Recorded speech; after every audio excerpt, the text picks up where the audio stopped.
Hello and welcome back to episode number 62 of the SilverFox Hustle podcast. And like I always say, if you haven't done so, please follow us on Spotify, follow us on YouTube, follow us on Apple Podcasts as well. As I think there is a new feature on Spotify as well. Just click on the podcast on Spotify, and then there you can actually rate the podcast. So give me 5 stars there. All right. Now, today's episode, like I said, is episode number 62, and today's episode is all about defying the odds. It's about overcoming adversity, and I've got the right person in the house today.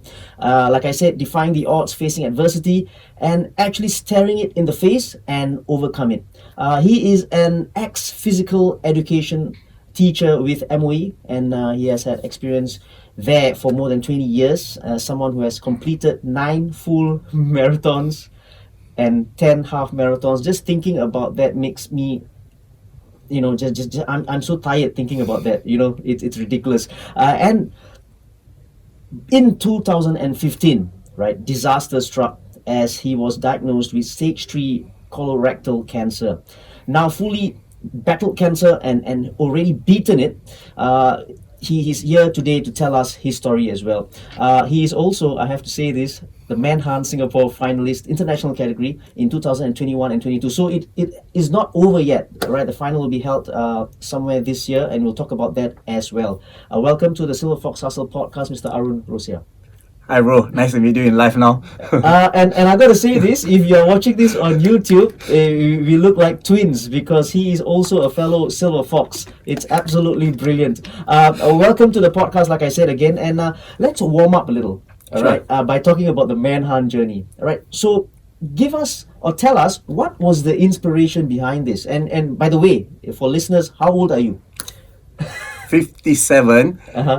This November I will be 58. 58. And just please tell us what was the inspiration behind this. As in my Manhunt journey. Okay, basically I always was looking for a platform to create awareness for colorectal cancer. Right. I mean, I want to pay forward to the community. I mean, when I was going through this journey myself, I faced a lot of difficulty, and I didn't get the help that I wanted to then. Right. So I was all struggling by myself. And I do not want people who may have colorectal cancer to go through the same struggles I had. Right. So I see this an opportunity to create impact to the public. Right. And so that's why when I had this opportunity, I latch in and jump into it. I mean, at the time, something personal is that I always tell myself, Manhunt is not only for young boys. I just want to ask you that question. Yeah, please go ahead. So I believe that I want to be the voice and the face for the senior citizens like me, to say that you don't have to worry about the youth. Embrace it. So what a better way to embrace this youth, the opportunity, the platform is go head front in this competition. Just wanted to ask you as well. So this particular competition is not the senior Manhunt or whatever you call it. Is the main category? There are actually 2 categories. Right. For this year, they have those who are 19 years old to 34. Singaporeans, they call it the normal manhunting.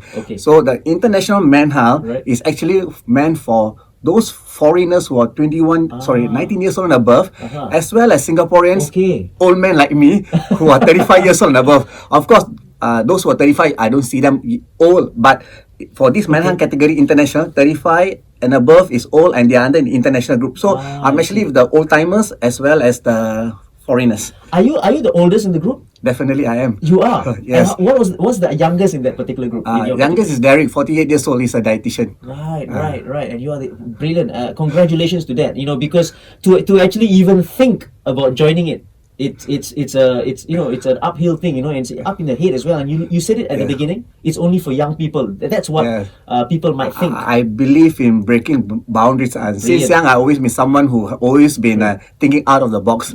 I see myself a rebel, a maverick. So it goes along with what I'm seeing things.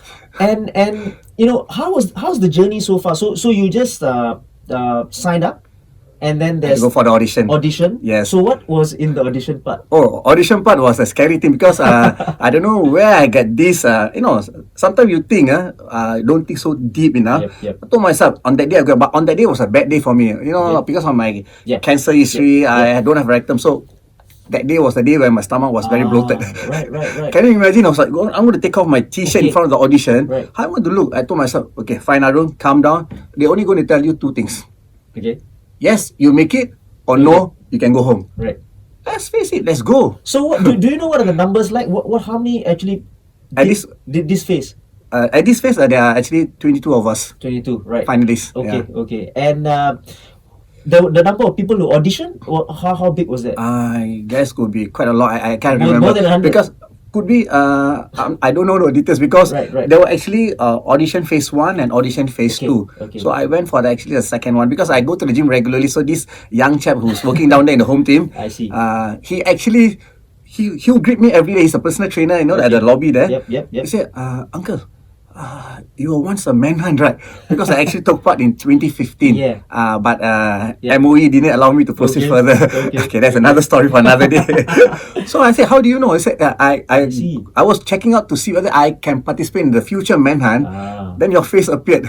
Then he recognized me, see? So I said, okay. So I said, aren't you going to take part in this year? I said, no, not at all.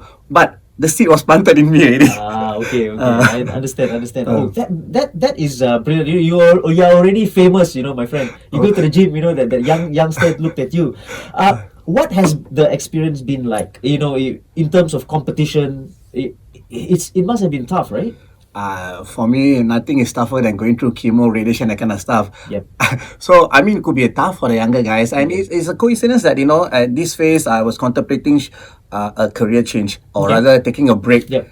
So, that's the time when I actually call it enough. Actually, I'm in the service for 28 years. 28, right. Yes, but 20 over years as a PE teacher. Before that, I was just a normal teacher, teaching English, Maths and Science. Okay. So I told myself, okay, I just have to go through what I have to go through. But before that, I'm ready going to the gym, working out, that kind of stuff. Right. It just, when he asked me how tough is it, I don't see things tough. I just see that I just modify my intensity of my training, increase the number of it, and probably eat a little bit more healthier, cut down all the rice, the soru, all. Much more healthier. But it helps, it helps. Nothing spectacular. I didn't do anything else extra. It's already been my lifestyle already. So I just follow accordingly and just make sure my family is in the forefront. So I'll drag my wife, my sons along for the gym, that kind of stuff. Drag them along. Yeah. What? Just from your opinion, right? What are your chances? When is the finals, by the way? I just checked with the organizer yesterday because I need to know precisely the days or the week because I'm planning to do some exam and some courses. I don't want to have any clashes. So he told me somewhere supposed to be mid-Jan. So there's a possibility that it will drag to February because of the COVID-19 situation. What are your chances? Chances, bro. Honestly, me, I'm going for everything. Lovely, brilliant, absolutely brilliant. So far, what are the lesson, the biggest lesson that you learned from taking part in this competition only? Any lesson that you learned? Yes, the lessons actually is that give me an opportunity to get to know the youngsters better because I'm mixing around and talking to guys who are 20, 21 and mid-20s and the early 30s. So I get to learn their perspective. Nice. You see, so I am always been a people's person. I like to study people and get to know people. I'm not weird. I should have done psychology previously, So I mingle around and get to know them. So these are actually lessons because they talk about their worries. They talk about their fears and so forth, you see. So I kind of empathize, and they are going through the phases. But I'm on the outskirts, you see, because you know why? I'm already 57 already. I've seen all the struggle and journeys. So good luck to you all, bros. Good luck to me as well, my friend. Oh yes. Great. That was Manhunt, and I wish you all the best as well. And like you said, you are going for it. Let's go for it, right? Yes. Brilliant. It's all here. Mindset. Exactly. Now let's go back a little bit. To your younger days, right? What was your childhood like in terms of family and the schools you went to? Okay, childhood. Personally, it was fun for me. Okay. Those days in the early 70s, nothing compared to what we're going through now. True. No handphones, no videos, no TV. So everything's down there, you learn everything. But come to family relationship, that was quite tough. We were a poor family, kind of dysfunctional, not too close. And those are the days where sometimes I had to go without food. If you have food, it will be rice, put water, peel the onion. The onion is actually the meat substitute. Something that I could imagine, this is chicken and that kind of stuff. I can't imagine. Yeah. So went through that kind of stuff. Right. But one thing I learned is that I learned to play games. I call myself an average Joe. Master of none, but can play a couple of games. That's the childhood, is it? Okay. Catching guppies in the river or the canal for the matter, playing soccer and everything. And I come from a Chinese majority neighborhood. Okay. So I pick up my Hokkien very well. Where was this? Red Hill. Oh, okay. Red Hill, Ang Suang. Okay. Okay, then there were quite a fair bit of Malays also, so I picked up my Malay down there. I see. So it was a good opportunity for me, a melting pot of what you call that, culture and picking up languages. And I learned skills like learning how to play soccer, table tennis, and how to say marbles and so forth. Yeah. You said it at the beginning there, right? You don't see that any longer.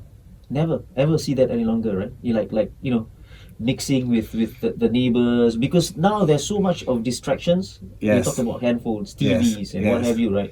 It's it's different, and especially now with the COVID, right? It's worse. In fact, it's made it worse. So whatever you went through, I'm sure it's only for the better. It's a positive thing. Yes.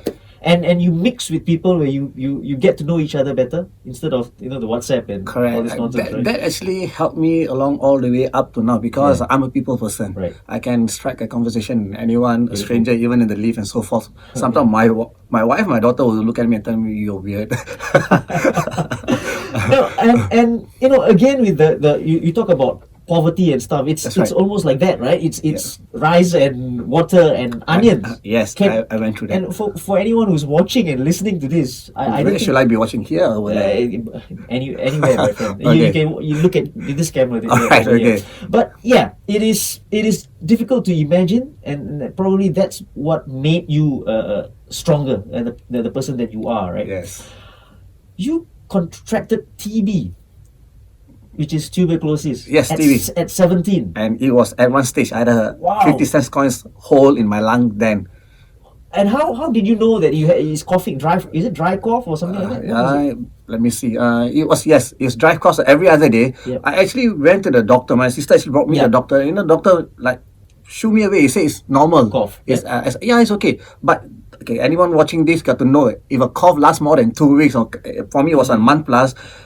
Take note of that, because even TB now, we are supposed to be first class nation, right? We still have TB around everywhere. Okay. Those were the days expected, is it? Yeah. So I was so surprised I contracted at advanced stage, probably because didn't get to be diagnosed much more earlier. Okay. The next time I know how I realized I need to go to the hospital, because I was in pre-1, first day reporting to school, singing Majulah Singapura, fainted. Oh, okay. Less than few minutes, I couldn't last. Right. Then the teachers in the staff room took care of me. They say, you look rather malnourished, because I was from that school, the pre-U center, is in Sec 1 all the way to Sec 4. I see. And then pre-U also going there. Queenstown Secondary Technical School then. Okay. So they know that I was not that skinny when I came for pre-1, is it? I see. Most of my teachers who know me the previous last 4 years say, better go and say, they suspected could be malaria. I said, no, I don't think so, malaria. But anyway, I took their advice and went to a polyclinic. Previously, I went to a normal doctor. Straight away, they say, take an x-ray, but they say nothing conclusive. You got to wait for a few days and check it out. Next day, the nurse came to my house, okay? Wow. It is like those kind of a COVID kind of situation nowadays. Yeah. I was shocked. Said, you need to go to the hospital. I said, where? Tan Tock Seng. And last time when people say Tan Tock Seng, is the dreaded thing, it's a taboo. Nobody want to know or associated with the hospital then. Now everything's okay already. Because last time it associated with tuberculosis and death. It was the icon for tuberculosis patient, is it? Okay. I was stunned. I said, no, nothing wrong with you. No, you have to go. So I went with my sister, took another set of x-ray, and I was sitting down there. I still remember this as in yesterday, This lab technician came out, one Malaysia, nice uncle, come out. I was sitting on a bench, look at me. He go bend this. Kesiannya. Very young, are you? Wow. I was like, huh? What do you mean?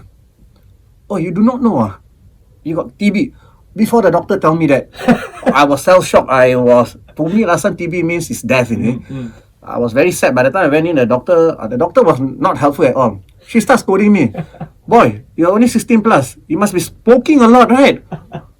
But is that one of the the causes. No, right?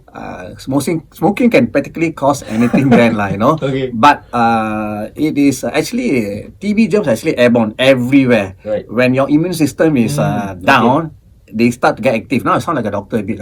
Yeah, you do. So how did you recover from that? Oh, it was a hard journey, lah, bro. Because it was with me. I have to go for.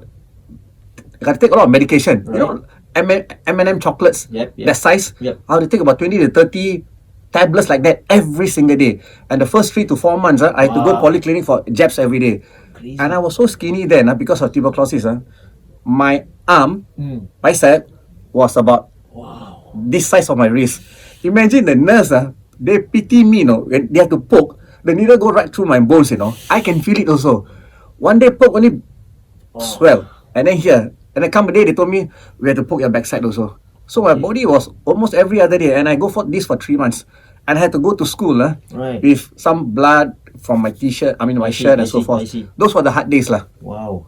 And you also, because I read this as well, you were made fun of in school because you were scrawny and thin because of the... and the side effects of the medication, because all these are very heaty, right? Very bad acne, pimples, and then there's a bad body odor. The medication is like I smell Tan Tong Seng Hospital. Wow. And so you did recover. Like how long did it take? Okay. I recovered long enough to kind of be medically discharged from the army. Oh, okay. Because they did not take me in when I was 18 or 19 years old. I see. Yeah, it was like, what do you call that? Postponement. I think I was about 22, 23, 24 years old. Somewhere around there. Okay. I got very frustrated because I want to serve. But they keep postponing. But did you take your medication till 22? No. Yes? Yes. So that long? Yeah. Wow. But no injection because I had a relapse. I see. I had a relapse. When I was in pre-U, I had a relapse. I was not taking my medication regularly. I see. So, the sputum, it shows some positive. I had to go for checkup. So, I landed in the hospital and so forth. Wow. So, I had to go through a few cycles of medication. So, and by the time I was, supposed to be NS going, they keep postponing. And then I want to get a regular job, cannot get because you need to have the exemption letter. Correct. So, I was caught in between. Right? Next thing I did was go and see MP. Okay. I said, either give me exemption or take me into the army now. Okay. Talk with a lot of bravado. Within a week, they asked me to go NS. Okay, and then? But it was a MINDEF, civilian job. Sorry, I wouldn't say civilian, it's 8 to 5 job. Okay. I was there for about 8 months. Okay. And after that, I went for regular reviews with a Tan Tong Seng hospital specialist. Okay. And I got a medical... exemption? No, discharge. I was there for 8 months. Okay. Doing all the clerical work, reading all the reports. And then you got discharged after that? Yeah. They make it sound as if it's a very dishonorable thing to be discharged, but I was very happy, man. At least I mean, a lot of people will be happy. With the discharge, not the Yeah, finally I got that. After 8 months, I got that so-called discharge letter. With that, I can do something about my future. I can get a proper job and so forth. Yeah. But let me make it clear to the audience and everyone. This thing about being discharged, I know my friends were saying you never said that NS, you got it through easy. I say welcome to the world of the tuberculosis and go through and endure what I went through. Yeah, true. Then you will see whether it was an easy journey for me. And you would rather go to the NS. Totally, bro. Exactly. You know how left out I felt whenever my friends gathered with their girlfriend. No, my classmates, a pre-classmate, talk about army training, this and that. The girls were like, so macho and this and that. And I would be like, yeah, all you guys talk. But I know it's a cool thing, but I missed out the cool thing and doing something. And I always have this fear, what happened if we are invaded? Okay. I don't even know how to carry a gun. Even if I find a gun, how to use it for the matter. So I feel very vulnerable. Actually, few years ago, I actually tried to sign up for, that for older citizens from those PR who want to become citizens. Right. They have this for the women and some men, right? Okay. I actually tried to check it out whether I can enroll for it, go through the 3 to 4 months. Over age, bro. What is the age cutoff? I think it's about mid-30s to 40, if I'm not mistaken. Okay. I always wanted to do, because to me, at the end of the day, being Singaporean, I want to go through it. I don't skive around. I really want to hold a gun, go through what my boys, the second boy just went through the NS, that kind of stuff. So we are into 24 minutes of the podcast, and there's so many stories and so many struggles, so to speak, right? And we're going to talk about one more struggle here, and this is got to do with your studies. Oh, okay. Okay. Academically, right, as well. Let's talk about the Stomper story.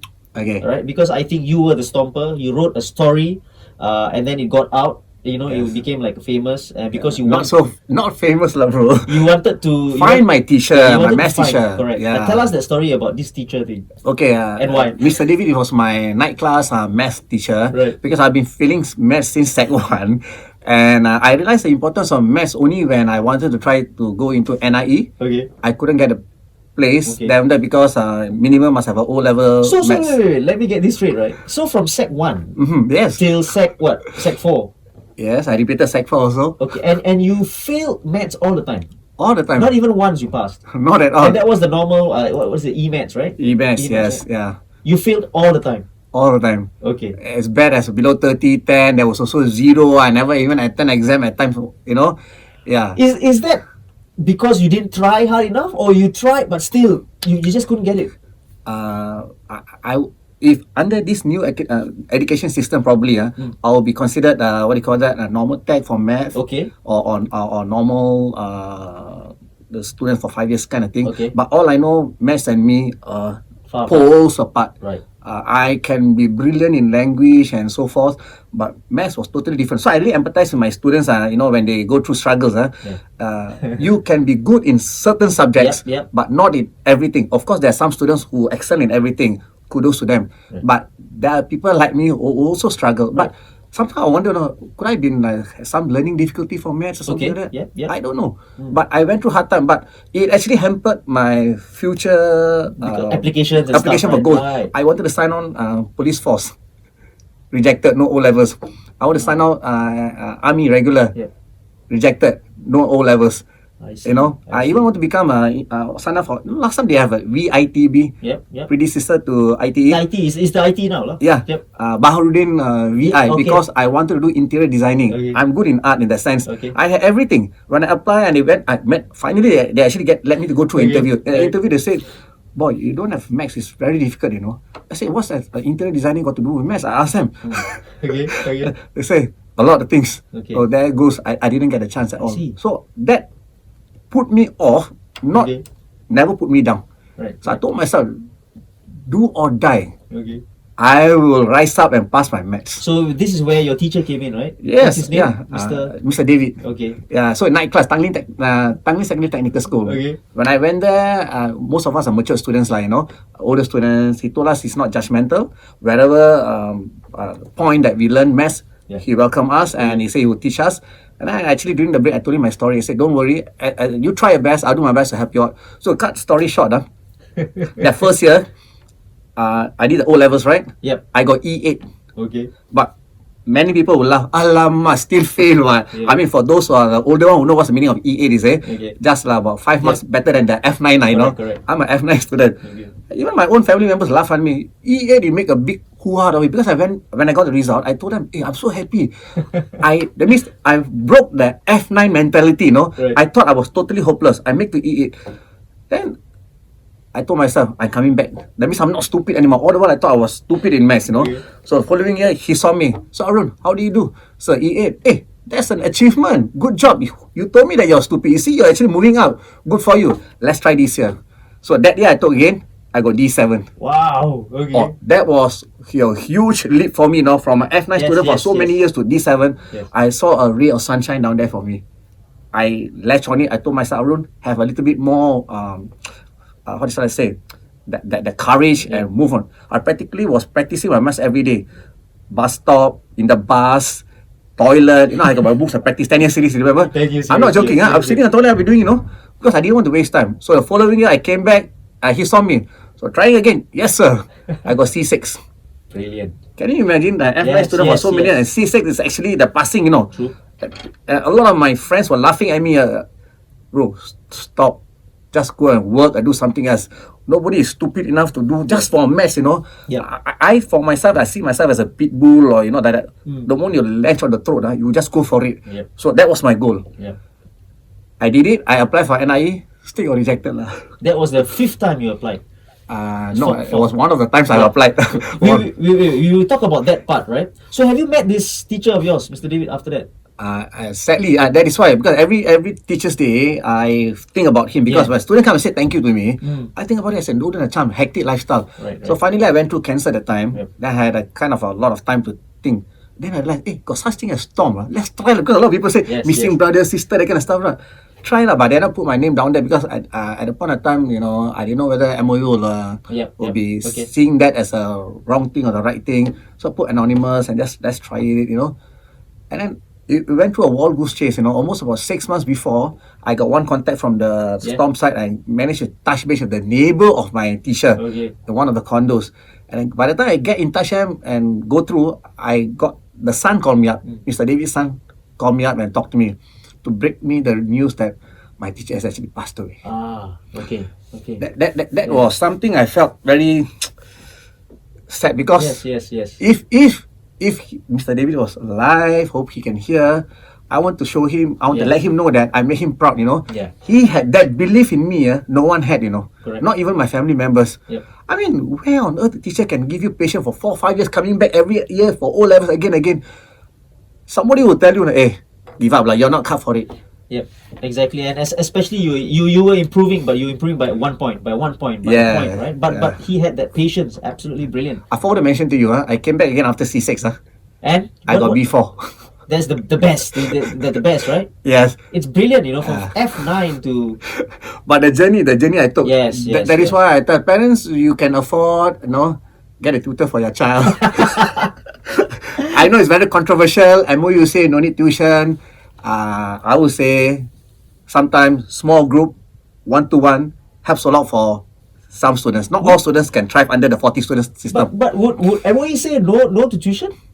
There was a lot of controversy in the newspapers then, tuition is a thriving business, and then a lot of people saying if MOE is a very good school, why then everybody's sending their children for tuition and so forth. Right. So, I mean, it's a very, good for discussion. Correct. For me, for example, I would say that if your child is already managing very well, no problem. But for those who have classroom management issues, sorry, not classroom management, what I'm telling, time management issues, and nowadays parents are working, both parents are working, nobody to monitor the child. So sometimes the tuition kind of helps, you see. It depends, right? Like you said, it depends on the child, and depends on the parents as well. And it's... The environment also. Correct, the environment as so well. If I had the right environment, if let's say my brothers and sisters, I'm not blaming them though, it already were, those in the education studying hard and they're good in the mathematics, they could have helped me. Right. Because all of us are in the same field, all of us are not doing well in the studies and kind of stuff. And then if let's say I got a lot of friends who can help me out, well, nobody wanted to do. Everybody was bad in maths during my time. So the environment and the situation and kind of stuff. And again, you fast forward, right? Because you spoke about applying for NIE. You applied for the teaching job at NIE 5 times. Yes, bro. And during those 5 times, have you already passed your maths, or you have not? I think 1987. Okay, I only passed my maths in I think 97, 98. Yeah. So before that, prior to that, I already applied 3 times. And why teaching? By the way, why did you apply for teaching? It could be anything else, right? It could be I don't know. Can be anything, right? So why teaching? During my time, teaching was the most stable job. Okay. And then any other job, I really was doing A levels. It was like neither here or poly. At least poly, on the hindsight, if I had done poly, if I had a diploma then, I probably could have got a better job opportunity, like hands-on, that kind of stuff. But doing A level is like midway between university and O levels, So job opportunities were very bad. The most I can get was a clerical job. And in terms of career-wise and pay-wise, not too good. So at least I was looking at teaching, I can see as a lifelong. And that's why I stayed for 28 years. And the pay was quite good. And you talk about resilience to everyone who's listening in and watching in. You talk about applying for NIE 5 times. It's class, and you failed, obviously, and you managed to get through on the 5th time or the 6th? The 5th time. I went through an interview. I remember this interview. I went from purple tie. My hair was a top ponytail. I was doing insurance part-time, need to survive. Okay. So I told myself I'll just be there, and they told me, Arun, you can apply for diploma in education, diploma in PE, and diploma even in Tamil. Then I told them, all I want is I want to do that degree in education, the 4 years program they just introduced. They say, You can have everything, but the last one you forgot about it. I do not know why. They were looking for younger people. I thought I was quite late 20s already. So I actually went for the PE thing. Need to go through the physical fitness test. That should be easy. No, that was clear. I passed everything, but I failed something. Which is? That in my life, always failing something, no. Which is what? Swimming test. I couldn't swim for nuts. But if you're wondering how on earth I became a PE teacher, I told myself once I know I want something, I go for it. So I actually, after a couple of years of teaching, I went to the swimming pool, look for a lifeguard. I said, teach me how to swim from this point to that point. So I took that, I practiced and I went for it. I'm not trying to be funny, I'm not trying to be racist because I'm Indian as well. So you know what I'm thinking, right? We've got this swimming thing, the Indians. But not all. No, exactly. This is what the interviewer asked me. The guy in the center asked me, Mr. Arun, can I just check with you? What is this thing between the Indians and the swimming? I don't know, man. I don't know. So I'm sure right now you send your kids for swimming lesson. That's what I did for my 3 kids. But up to now, I still have phobia for the depth. I can swim fairly as long as my feet is touching. So my kids are always disturbing now. Papa, you make us learn swimming, this kind of stuff. How come you still not comfortable with swimming? I tell them I spend all my money on y'all. Exactly. Now, let's fast forward a little bit. You talk about adversity as well, and we talk about teaching, and if you want to talk about teaching itself, it's going to take another 100 episodes. All right. But what are the challenges you faced as a teacher in general, especially with PE as well? Okay. Basically, dealing with difficult parents. But not all parents are like that. It's funny, you said that to be the first one and not dealing with difficult kids. You hit no seriously, you hit the it is the chicken or egg thing, right? But parents, if the parents are okay, the kids will turn out okay also. Sorry guys. You're right. I think many teachers nowadays, they've got to do the extras, not dealing with kids but dealing with the parents as well. That's a big thing as well. That is probably one of the major challenges. Major challenges. And then as the years went by, once I became a father myself, having 3 kids, I understand where these difficult parents come from. It's from their perspective. Now at this age I can realize they meant well. They may seem very upset with you, protective over their kids. I think it's a fair thing. So for teachers who are watching this, especially the younger ones, I think you just have to swallow the bitter pill of saying that customer come first. You will understand when you have a child, become a parent, the issues, the concern they have. So now when I think about it, last time I was also very unhappy. Why the parents are like that, But now I see from the point of view. But now the kids are getting to be a little bit more challenging. Because, sad to say, I don't know whether it's politically correct, some of them still lingering on the strawberry generation, very protected. And most of them come from a small family. They don't know how to mix around and mingle around. So that social interaction, they lack. So they come to school of 30 to 40 students or in the canteen. They don't know how to deal, many students. That's where we have disciplinary issues and that kind of stuff, 2015, Mr. Arun, I think this is something that it's disaster struck, right? I wouldn't say disaster lah. Now when I think back after 5 years, I say it's a blessing in disguise. It's brilliant. This is how you put it. It's how people take it, and you took it in a different way. Now talk us through that timeline, right? From what were the symptoms? Okay, for us, actually, when I got my colorectal cancer, the symptoms. When someone gets symptoms for colorectal cancer, it's already too late. Okay. This is a so you felt the symptoms? I saw the symptoms after about somewhere around March 2015. I think I spotted blood spot. When I passed stools. So is that late symptoms? When I read up and doctor check, it's already late already. I see. So anyone who is 49 to 50 years old should go and take the fit stool test. Right. They have it, and actually I was asked to do that in 2014. I brought the kit back home, the stool kit test. I put it one side. Because that time... Is this something that you can buy off the shelf or...? Yes, and you can actually go to the polyclinic and get it also. You just... You need a swab test like that. Imagine this is a swab test, not to your... For the stool? Stool, yeah. Yeah, for the stool. Cook it down there, put it. It's very easy. Last time I thought it's very lechy. If I had done that in 2014... Or even earlier. Earlier, because 2015 I was 51. So 50 is the age in Singapore they look at it. Colorectal cancer strikes most of us 50 and above. I see. I've done that, I wouldn't have issues then because they could have stopped it at stage 1. Probably I would get stage 0, stage 1. But because I ignore the symptom, because very minute, very small blood drops. Okay. And then apparently some of my friends did mention after a few years, they told me, hey, actually Arun, thought that you were losing weight. No? But you see, at a point of time, 2014, I was crazy in marathons. 2014 was my key year. You wouldn't know. Yeah, I ran 3 marathons, Nobody ran 3 marathons in a year for amateur runners like me. Right. So I was thinking, I'm getting the model look, the cut, the chisel look. Yeah. That's what I was thinking, because it's like losing some weight. Other than that, I didn't feel any abdominal pain, anything like that. Because some people who feel abdominal pain can't pass stools, that kind of stuff. So when you went for the checkup and what have you for the test and all, right? When you sat there, when the doctor revealed to you, what was the first thing that went through your head? I don't want to die a sinner.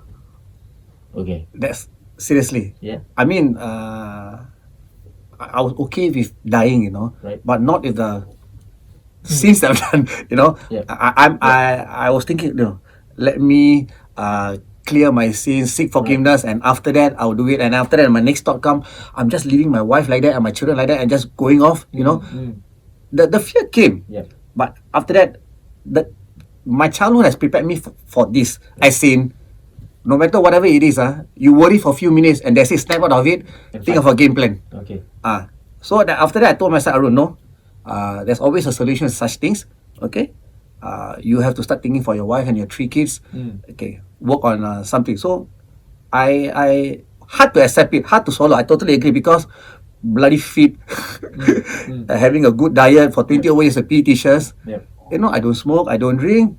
And I was actually, again, another group of friends who were mocking me.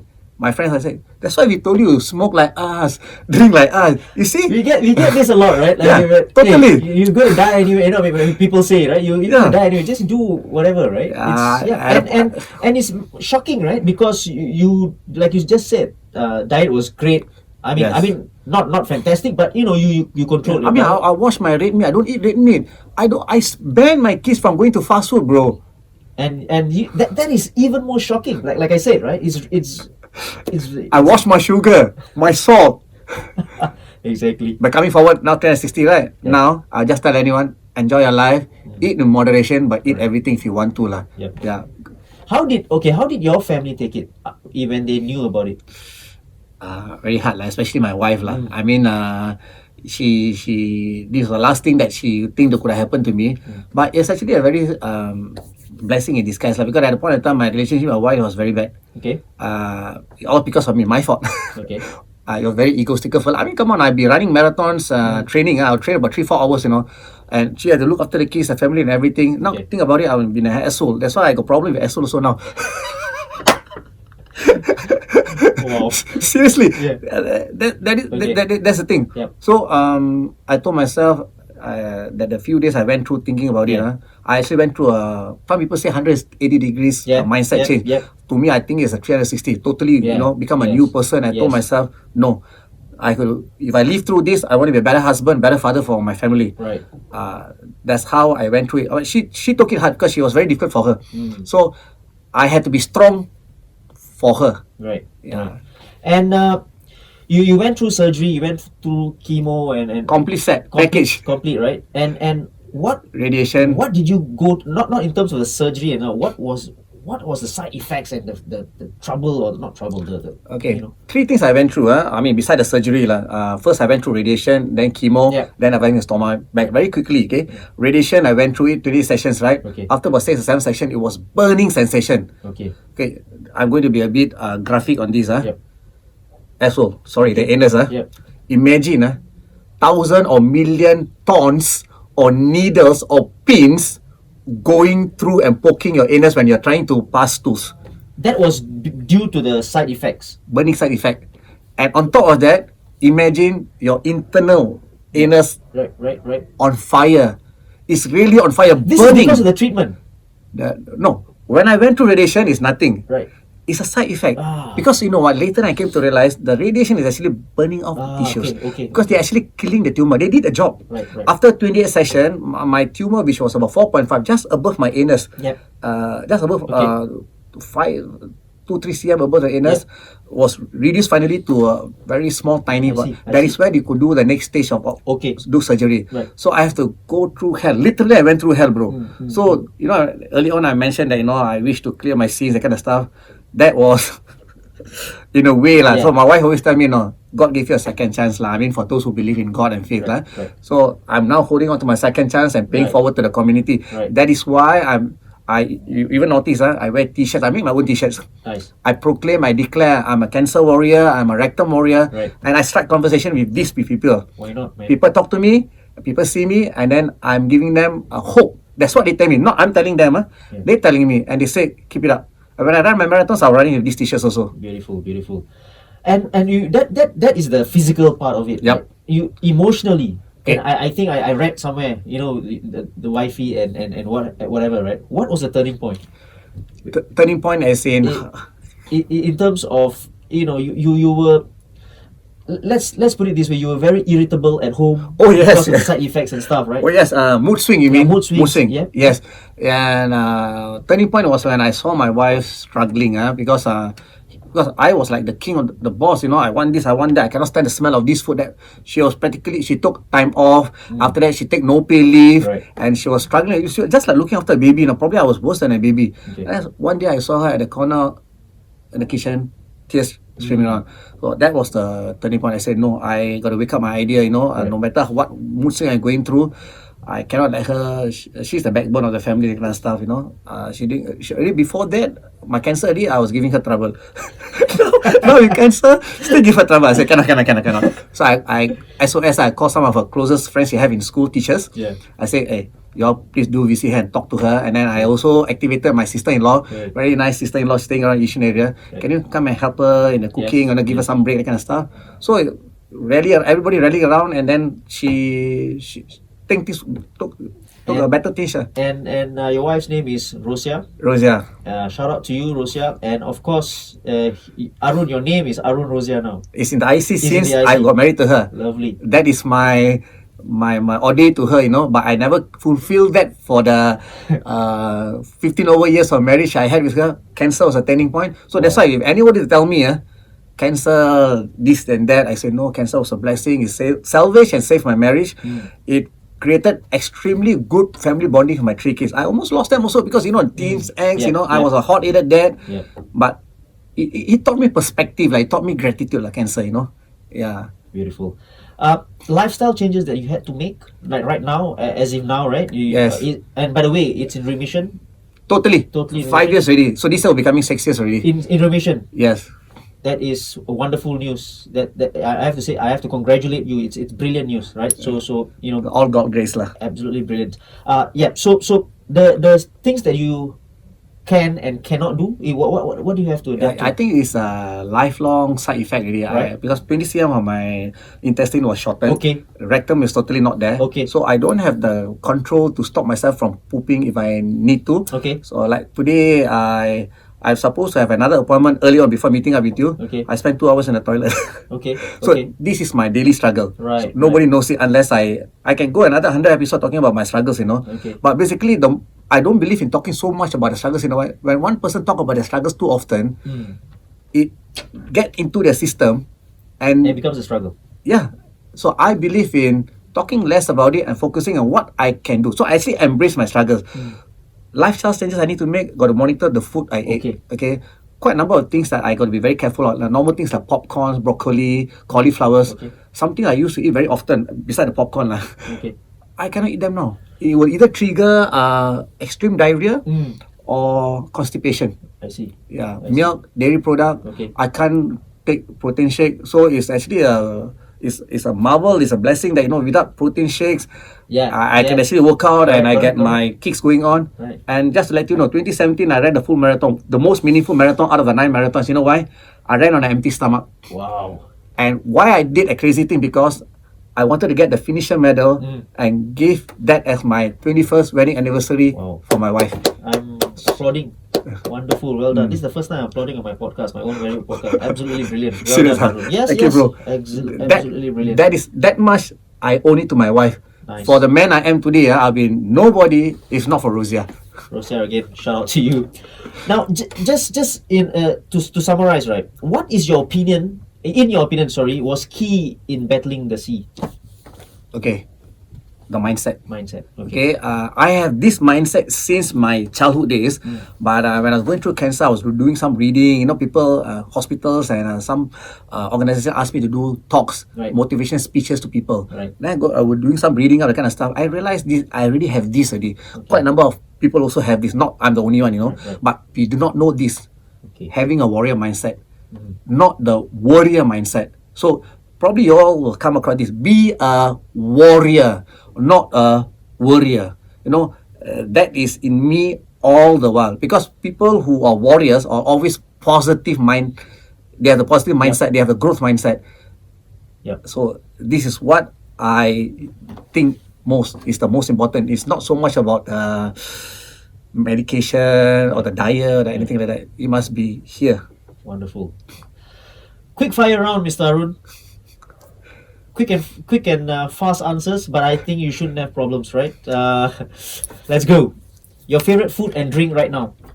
As in, right now, your favorite food and drink.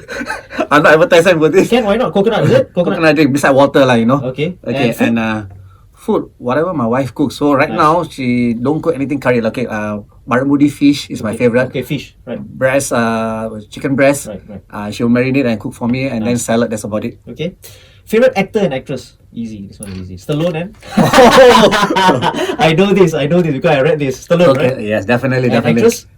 Actress only, I don't have anybody. Okay. My wife will get jealous lah. Okay. You go to the gym often, right? Yes. What is your pet peeve in the gym? Something that you hate most? Can be anything. Yeah. Handphones. People using handphone. Okay. And using the station for far too long. Nice. And that kind of stuff. Being selfish lah, basically. Yes, exactly. Your favorite exercise in the gym? Oh, right now, I'm into back. Your back? Yes. Okay, so what particular exercise? The let's pull down. And the landmine. Nice. Yeah. Something you would change in the education system here? Just one thing, if you can change something.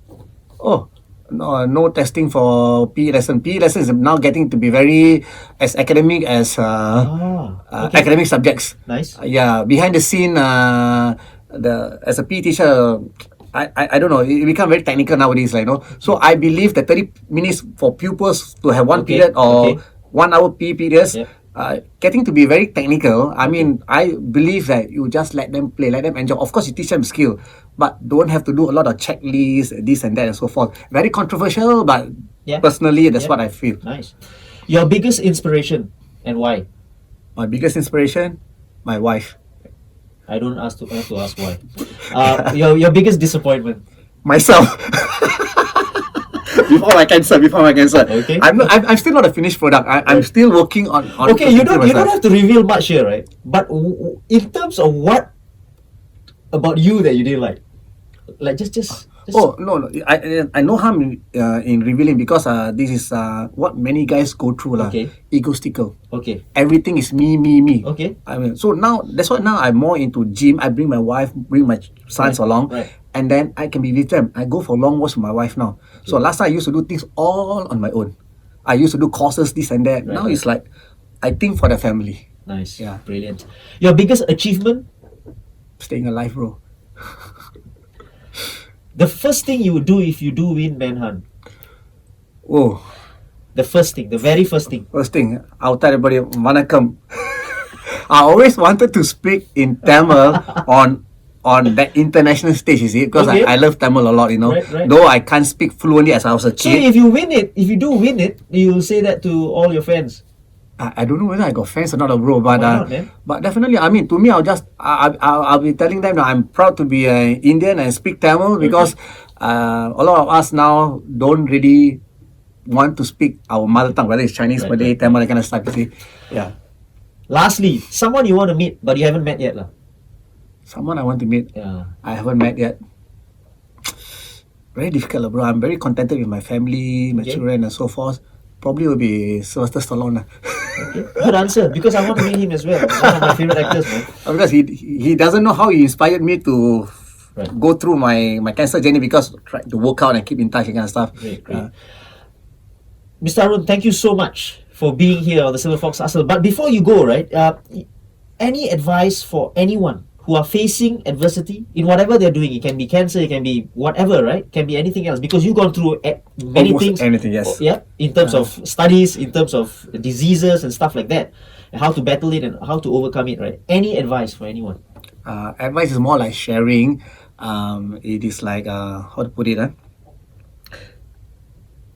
Life is full of uncertainties. Life is full of imperfection. So I never come across something that life is everything is perfect. So in any imperfection that you see yourself in, make the imperfection become a perfection. So a good example is cancer was not perfect, but I use cancer to create a perfect situation for me. Yeah, so people always find I'm looking for the perfect situation, And the other thing I want to share is that life can be full of mess. But whether you see the life adversities as a mess or miracle is up to you. I saw cancer in my life not as a mess. I saw this as a miracle. So that is how I turned my life around, and I'm doing quite a number of things positively. Brilliant, absolutely brilliant advice. Yeah, before we go, right, what are you doing now? Because I heard you've quit MOE, yes. You stopped teaching, and what are your plans maybe in the next few years or so? Okay, I'm actually taking my real estate course exam. I already finished my course. Nice. I took my exam last month. Nice. And I failed the first time. Okay. I'm not fearful. I probably will be doing it. Probably in May. That's because they have every quarter they have the exams. And currently I'm doing full-time personal training also. Right. Yeah, I'm. It's kind of my passion thing. Is what I can do. Great. Yeah. That's great. And if you guys at home you're watching it, you want to follow Arun Rosiah, he is on Instagram. Stomaking. Stomaking. STOMAKING. Stomaking. You'll find him there. Some brilliant pictures of him in the gym and stuff. And of course, the SilverFox. I have to praise him because we do look a little bit alike with a beard in there. By the way, don't forget to follow us on IG, on YouTube, on Spotify, Apple Podcasts as well. This has been episode number 62. Remember, till the next episode, the hustle beats talent when talent doesn't hustle. Cheers.